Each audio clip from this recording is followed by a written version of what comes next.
UK College of Law.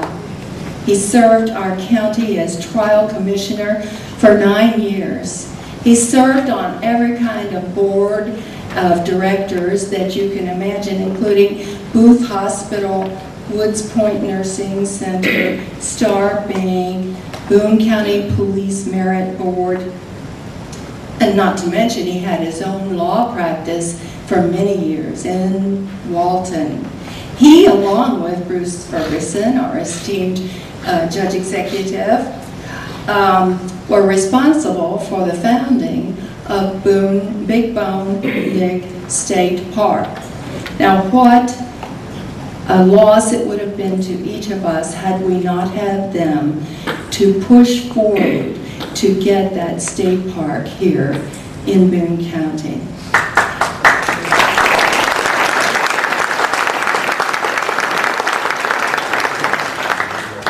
And then Lee Frakes. Lee, as you will learn, if you didn't already know, became one of our World War II heroes. His escape after being shot down was worthy of a Hollywood movie. I can think that George Clooney might have played the lead. Lee's just as handsome as George. I know it would have earned an Oscar. More recently, Lee served our Boone County community in a number of ways. He was elected for several terms as Walton City Council member.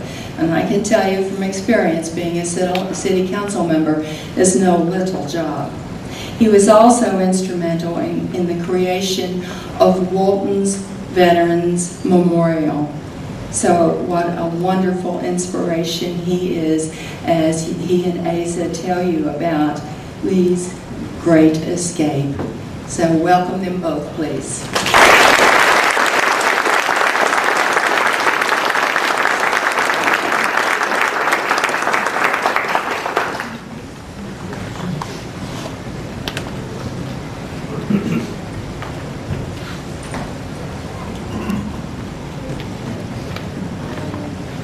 Joe, you know what kind of mechanic I am. I bring this. I know she was just using it, so I know it's on. We're here tonight because the greatest generation is called that for reasons that defy definition and understanding. It didn't matter if you were in the Quartermaster Corps or with Patton or the Battle of the Bulge or Guadalcanal or work. If you were a member of the greatest generation, you have my deepest respect and unending affection. In the 90s, I'm a writer. Love to write. Got a knack for it. I wrote the wartime biographies of all of the lawyers in our area who were living that were combat lawyers, combat veterans, the real thing. The stories were amazing. None, and I mean I interviewed a lot of guys that have been through hell. None could match this quiet little gentle man sitting right here, Lee Frakes. Ask yourself something, folks. I look around this room and I see a very few of you who may be 18 or thereabouts, right back in that row back there looking right at me. How old are you, son? 6. What'd he say? 16. Did you say 16? 16. I need an interpreter. Some people say, you know, you're hearing impaired. I'm deaf as a post, let's face it. Imagine, if you will, I know all of you one time were 17. Every one of us, all of us. Imagine, if you will, that you're a senior at Lloyd High School and you're 17 years old. And December the 7th, 1941 happens. Our great wartime president, Franklin Delano Roosevelt, etched in stone and granite, a day which will live in infamy. President Roosevelt knew what was going on already. He knew what was going on in Europe. He knew he had a knowledge of things that others didn't share so much, like Neville Chamberlain, who thought that Hitler was just arming Germany for peaceful reasons, to protect Germany. Well, at age 17, there he is, this great man that I love so dearly, in a classroom at Lloyd High School after Pearl Harbor, and the room loudspeaker says, "All boys 17 or over report to," and name the room, the next morning. What's this all about? Well, it went, of course. In those days, kids did what they were told. So they were there the next morning when Lieutenant Colonel Conrad came, stationed with the Fort Thomas post when it was really a post. And Colonel Conrad looked them over, liked what he saw, of course. They were all neat guys, 17, maybe one or two older. And there weren't many questions asked. He just wanted to know if their health was pretty good, and all of them kind of proud of their health, proud of their strength, like 17-year-olds will be, said that they were. 14 hours later, all of them were on their way to places Lee never heard of. They end up at Randolph Field, Texas, in the Air Corps. How about that? At 17, I didn't have enough sense to buy a decent pair of shoes, and these people are in Texas in the Air Force. Well, all of them want to be a pilot, of course. They know that. They're used to that. But they had a little training exercise that was really a culling exercise. So Lee was with this savvy pilot, and they took off.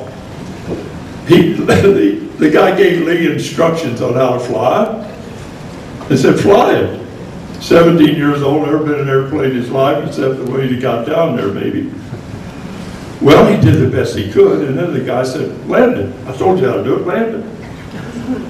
Well, he said, "You know, he's got nerve enough, I do too." So anyhow, that would have resulted in a couple of casualties quick, but the pilot took over, landed it smoothly, and the method in the madness was that the pilot, trained to look for such things, could detect that Lee had a distance problem. He was not perceptive to distances so much. So, having learned that, he was promptly sent to St. Louis to be trained as a radioman. On what? A B-17 Flying Fortress, folks.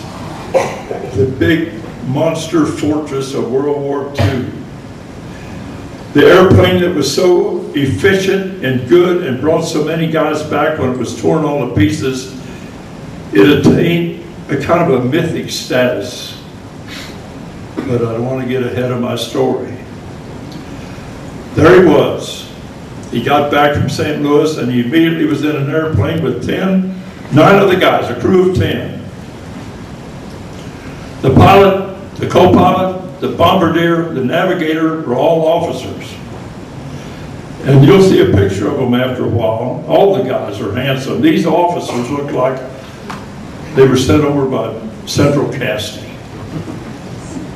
And a staff sergeant, and then all the guys that were members of the crew.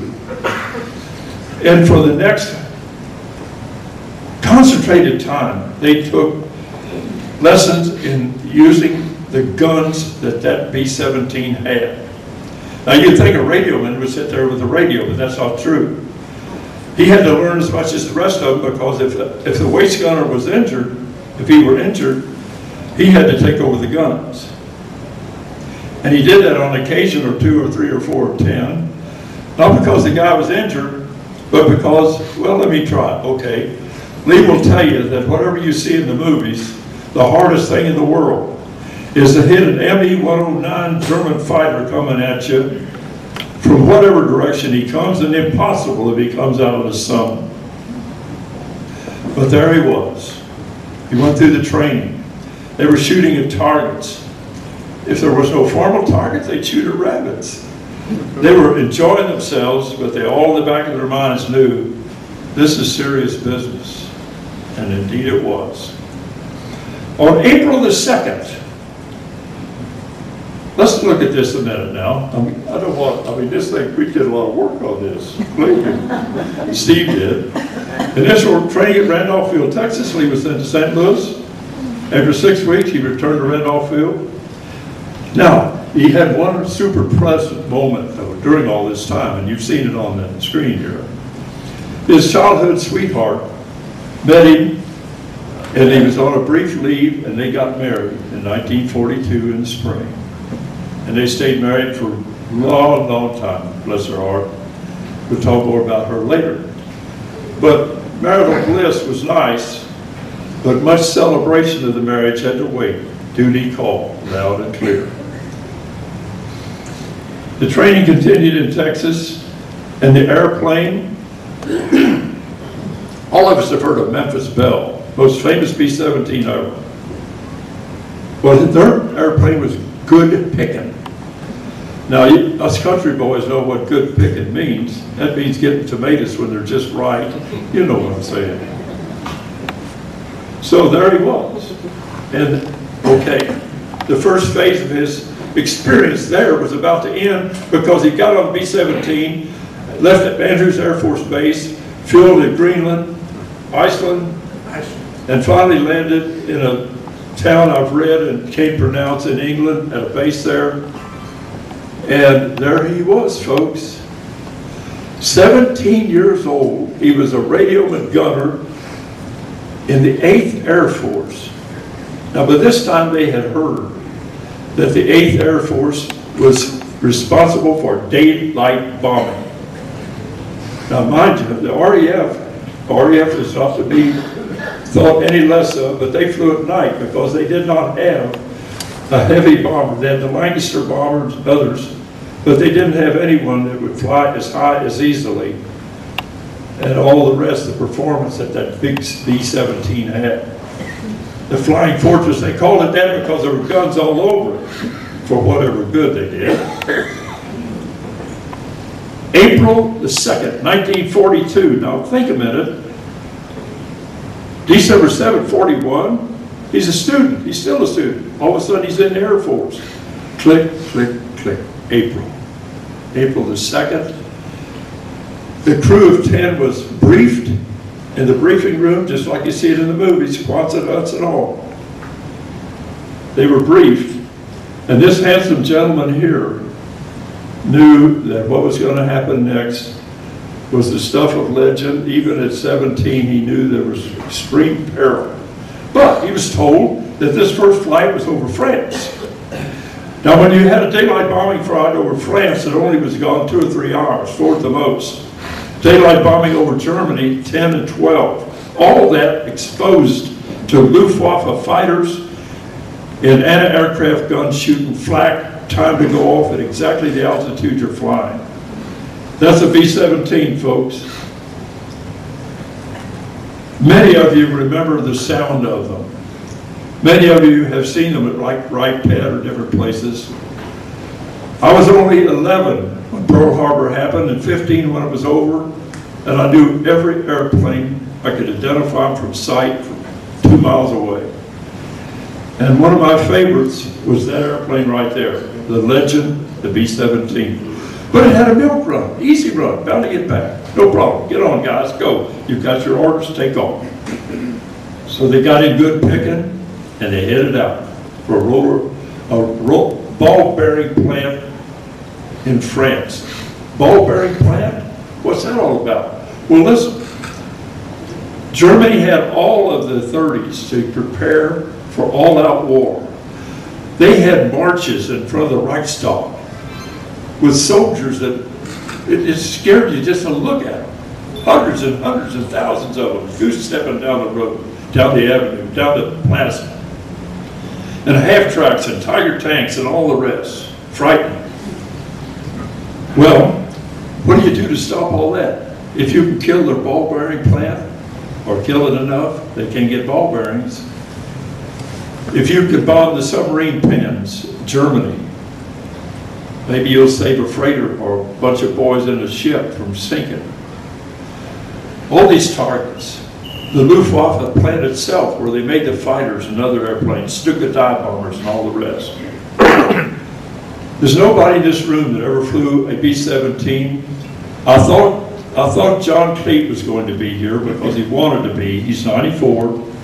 He was a pilot on a B-17 and lived through it all and got back home. There's another B-17 pilot here that flew for 2 years. He's a dear friend of mine, one of my closest friends, an excellent lawyer, love him to pieces. He flew B-17s for 2 years. Harry Riggs, stand up. I can't, I'll just raise Try your best. Just raise your hand. We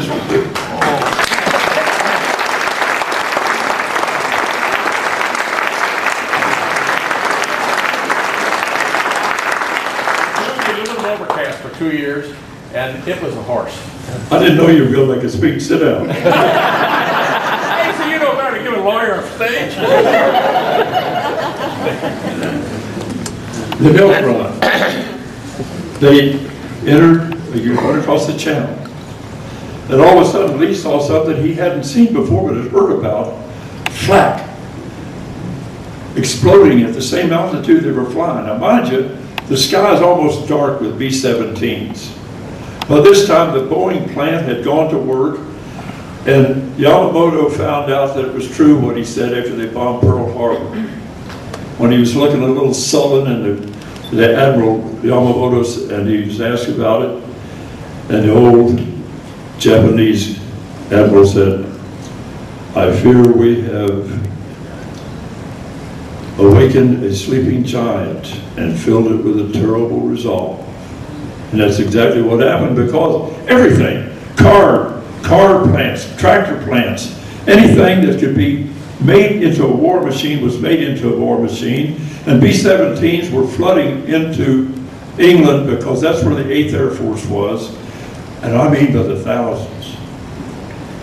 So there they were.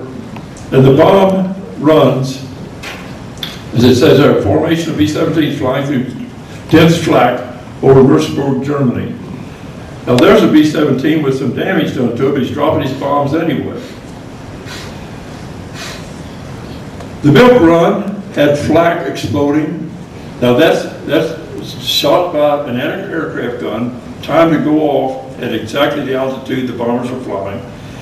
And this isn't a bunch of rose petals that are thrown around. It's flak fragments that will go right through an airplane.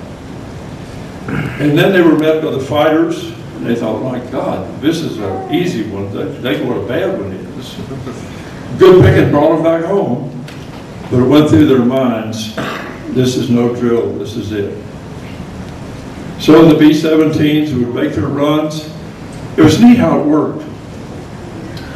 They would approach a target, and the navigator would take control. He would literally fly the airplane. He's looking through a Norden bomb sight. He knows what to look for. He's trained to do what he does. And while he's controlling it, he and the pilot may be talking. Whether they are or not, comes that time he says, bombs away. And everybody breathes the first sigh of relief.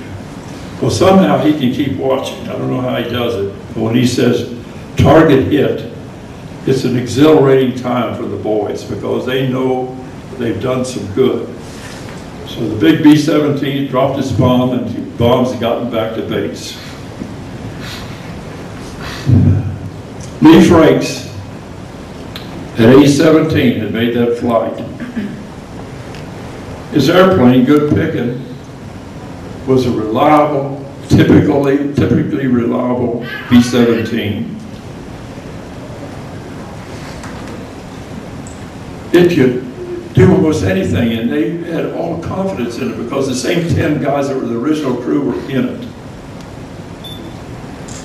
While they were on base, they were in the Quonset huts, and they wondered, gosh, we need 25 flights before we can go home, 25 missions.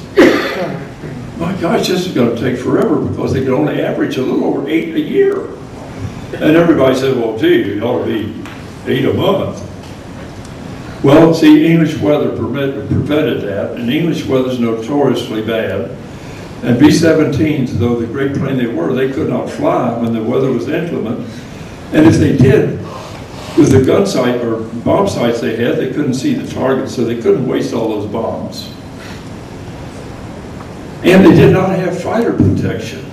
Oh, they had C-47s or P-47s, I mean, but they did, the P-47s had limited range.